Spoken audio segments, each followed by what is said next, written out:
Lietskalniņš, Čepuks, nu jebkurš no šiem 6-gadīgiem spēja uzvarēt. Un Nīgalim labs starts. Aiziet Valmieris pa priekšu saulainajā pirmajā virāžā. Viņš jau prodās uz priekšu otrajā taisnē. Nīgalis vadībā, Lietskalniņš otrajā vietā, Čepuks trešajā pozīcijā šobrīd. Un Krilovs 4. vietā šobrīd. Un vēl cīņa nav galā. Un mazliet ķībelē Čepukam, bet viņš turpin cīņas. Strauji projām trešā virāža. Tur labi iet.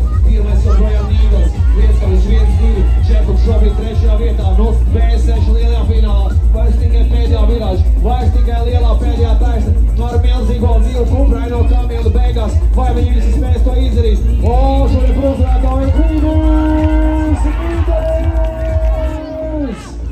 Lietskalniņš un tomēr trešais spēja ielausties Gustavs Krilovs.